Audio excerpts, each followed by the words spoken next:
Bismillahirrahmanirrahim. Assalamualaikum warahmatullahi ta'ala wabarakatuh.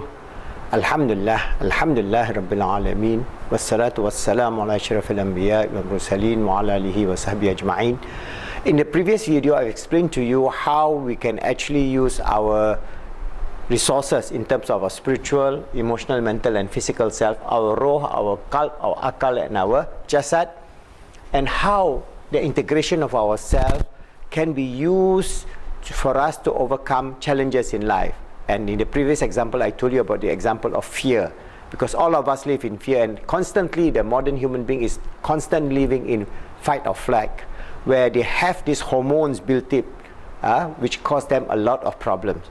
So what is important is for us to know that now, whatever that is affecting us from the realm of the physical self, whether it's our hormones, our neurotransmitters, is affecting our brain and our mind, and it's affecting our heart, alright, it's affecting our spirituality. So it is moving in this direction, it's also moving in the other direction. Whatever happen at our spiritual level will affect us at the heart or emotional level, affect us at the mental level, and affects us at the physical level. So if we have a toxic lifestyle, a very bad lifestyle of hedonistic lifestyle, like the common modern man, free for all, do anything, do everything, so they have no meaning, no purpose, no understanding of the nature of their existence. They don't know why they are on this earth. So they are behaving like animals.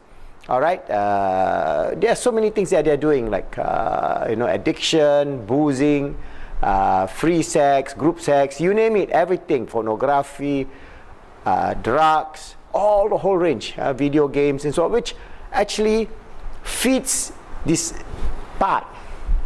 And this part, that means it feeds the brain and the mind, and it affects the physical body. But it will affect the emotional body. So this emotional body, this emotional realm will have this toxicity. And this toxicity is also reflected in the spiritual self. So when that is happening, you have this whole issue of diseases. One of the most prominent thing that we are seeing today is the diseases of the mind. They call it psychological problems or psychiatric problem. So people are getting crazy.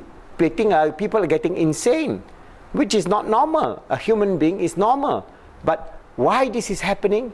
It is because of the influences I have explained earlier, that is toxic, the lifestyle that is toxic, that is not giving any meaning to the nature of why we are on this earth, what are we supposed to do, and how we are going to conduct a happy, healthy, wonderful mission and vision, a directed life. All right? So we know if we are constantly in fight or flight, we have all kind of hormones, and Allah subhanahu wa ta'ala has given us our body, our mind and our heart and our spirituality can create all kind of hormones. So you don't actually need those kind of hormones. For example, SSRI. All right, you have the serotonin uptake receptors. Okay, this is a drug. SSRI is a drug. Why? To enhance the serotonin so that you don't get depressed. Or they have Prozac. They have, all these are analogs of your natural hormones and neurotransmitters within your body. So you have hundreds of hormones and neurotransmitters. Many of it we are not familiar, but we are familiar with a lot. For example, we have hormones like that is causing depression. All right, we have high or low hormones in terms of cortisol level. So we know high level of cortisol is always reflected when they do the blood test with fight or flight response and stress. And when they do a lot of these things, people in the office are stressed out. They are not facing a saber-tooth tiger or a lion or a python, but because of the office environment is always in conflict, they are living in stress. So their cortisol level is high, the blood level of cortisol is very high, so they are stressful. When they are stressful, they are always anxiety, so they have this palpitation of the heart. They have this feeling of hopelessness. They have the low sense of energy. So they have, for example, a low level of progesterone and high or low level of estrogen, high level of androgen, all right? And all this cause the mood swing. And it causes also a lot of these are reflected in terms of bipolar symptom. And then you have high or low level of neurotransmitter. For example, very low level of dopamine. So how do they boost a higher level of dopamine? They take drugs, because when you take drugs, the dopamine level goes up. So you get away from your problem. So the modern humanity now, because of the stress that they live, of the existential stress in a modern society of no meaning and no purpose, they have to be addicted. So addicted to what? Addicted to drugs, heavy drugs, whether it's cocaine, whether it's heroin, whether it's amphetamine, whether it's all those altering the neurotransmitter and the brain chemistry. When you alter the brain chemistry, you have this problem. All right? Then you have serotonin. That low level of serotonin cause a lot of depression, anxiety. And then you have norepinephrine.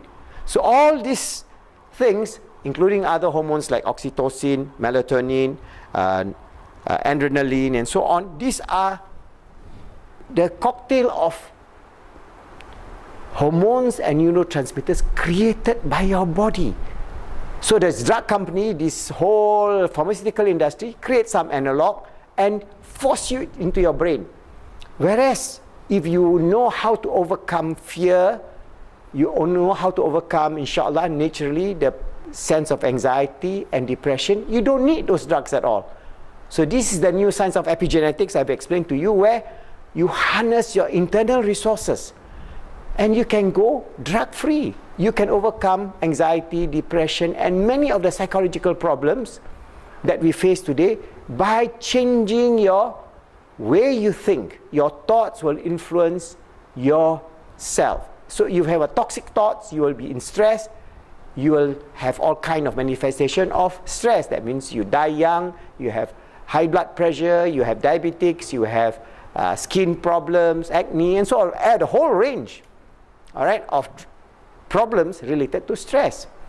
If you have no stress, then your body can naturally build the necessary level of dopamine. You don't need extra production to boost the brain output of higher level of dopamine because you are depressed or because you are in anxiety. You want that thing, so you take the drugs, or you take alcohol, for example, or you take, for example, a lesser, now a lot of people, there's a lesser drug, but that is like coffee. Coffee also boosts your dopamine level, so you feel better after taking coffee.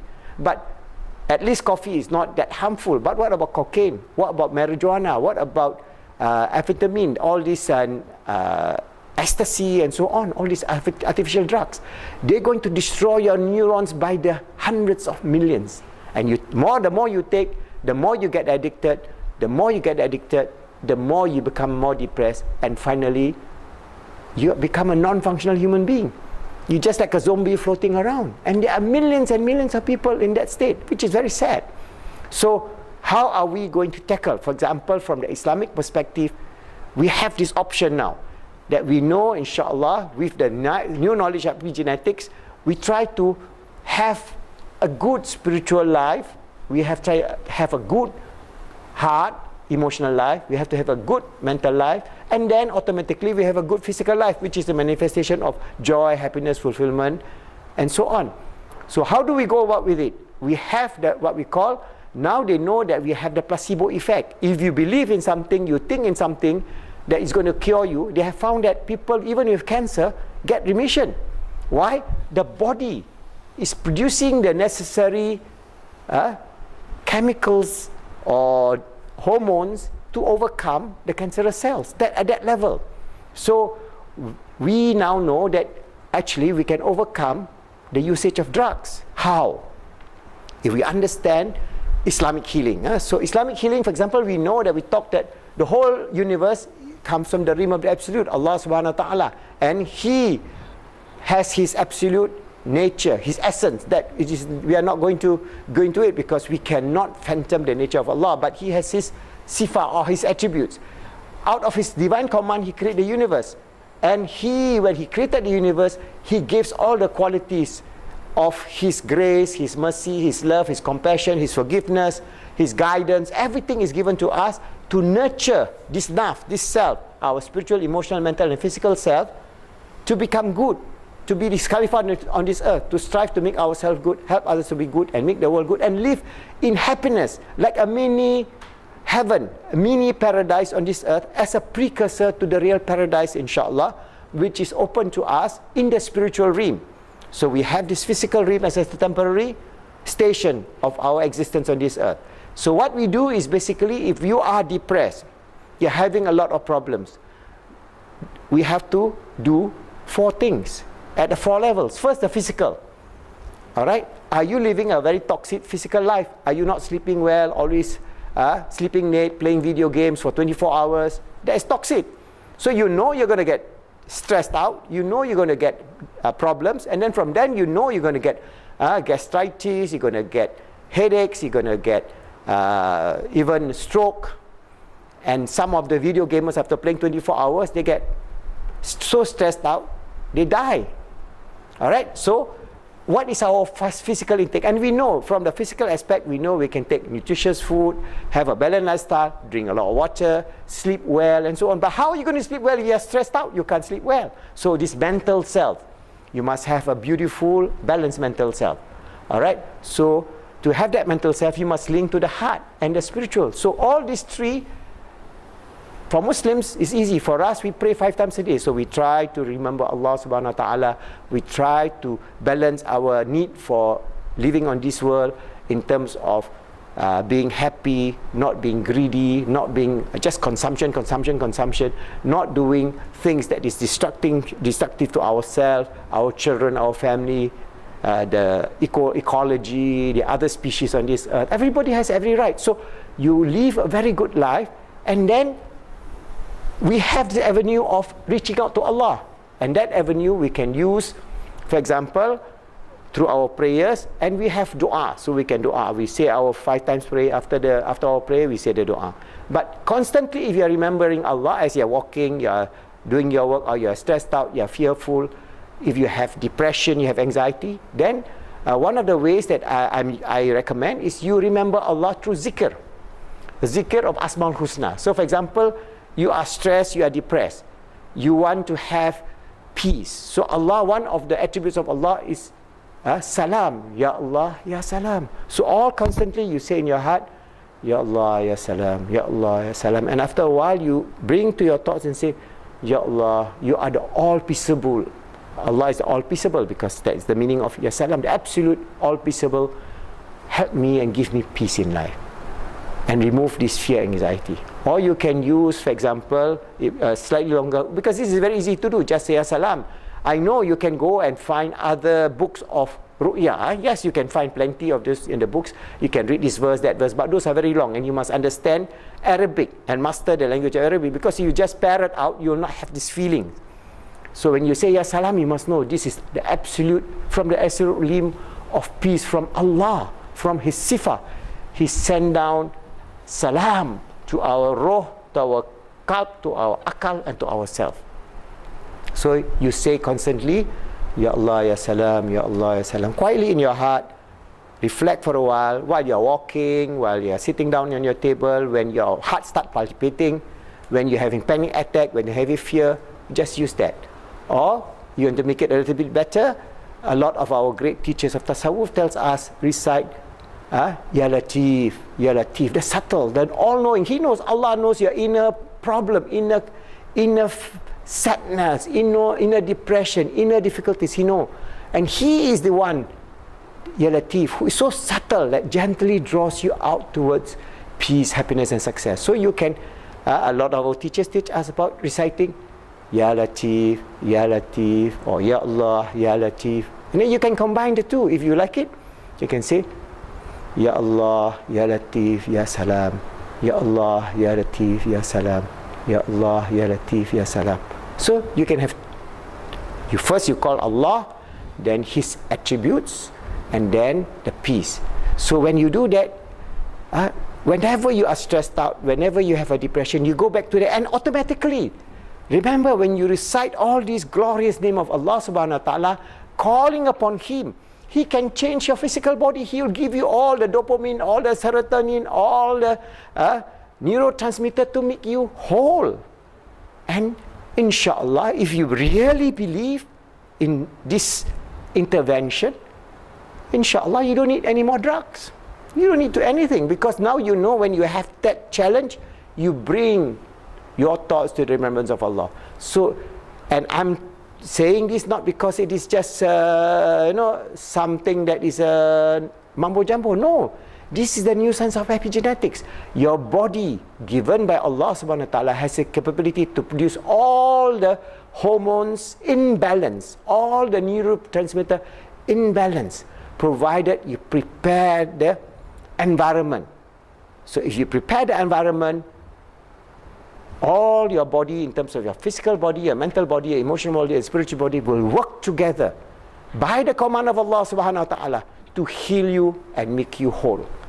And if you believe, inshallah, of this positive approach, using Asmaul Husna, as I say, you can also read the various surah of the Quran. There are many recitation. You can say, read 7 Fatiha, 7 Ayatul Kursi, 7 Nas, 3 Kul, and so on. Or you can read Surah Baqarah, and there are many other surahs to calm you down. Those, if you are in a mosque or you're in a room, you can recite it. But the challenge that you're facing is your sense of anxiety and depression come at any time while you're walking to the office or while you're in the office itself. So how to overcome that? Use this method, inshallah.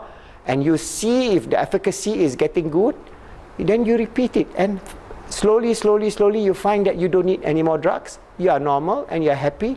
Then maintain it. But remember, whatever that you have within you, given by Allah subhanahu wa ta'ala, can heal you. You don't need to depend just on the drugs, but you can depend on Allah subhanahu wa ta'ala to overcome your sense of anxiety, your sense of depression, your sense of psychological challenges that you are facing, and develop this sense of joy, peace, happiness, love. Alright? And all these things just by using simple Asmaul Husna, as I explained to you, Ya Allah, Ya Latif, Ya Salam, or you can include, for example, in the Al-Quran, Allah tells us He is the Ya Ghafur, Ya Wadud. So sometimes you can recite, Ya Allah, forgive me. So because Ghafur is all forgiving. So we know we have done a lot of sins. We know we have done a lot of wrong, a lot of evil. So you ask for forgiveness, and then Allah is the all-loving, Al-Wadud.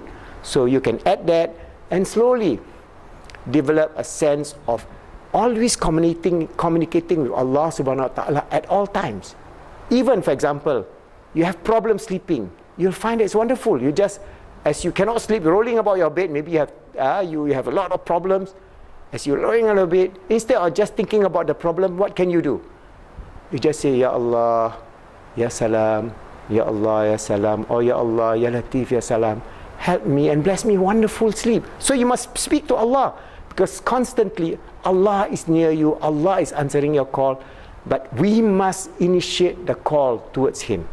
We must be in contact, in communication with Him, and you'll find that you can sleep, inshallah. And then you can ask even, Ya Allah, as I sleep, bless me with wonderful dreams, and inshallah you get wonderful dreams. Alright? So whatever the challenges in our life, our great scholars, masters of metaphysicians of Islam, the tasawwuf teachers and so on, they're constantly smiling. You see their face, their nur is always radiating from them. How they are so calm, so constantly easygoing, smiling, happy? You mean they have no problem? Yes, they have problems as you and I, but because of their sense of closeness to Allah subhanahu wa ta'ala, their sense of absolute reliance and submission and surrender to Allah subhanahu wa ta'ala, all the other problems just is minor, and they can handle it with sense of grace, a sense of reliance on Allah subhanahu wa ta'ala, living the life of Iman, Islam and Ihsan, achieving the best in this world and the hereafter. So this is my little input to you of how you can heal, inshallah, your anxiety, your depression, and the psychological challenges of all sorts that you're facing, including OCD or post-traumatic stress syndrome and so on. Use this, and inshallah this can give you a basis of Islamic healing based on the Quran and the Sunnah, based on the way of our Salihin of the past, and inshallah the Salihin of the future, inshallah.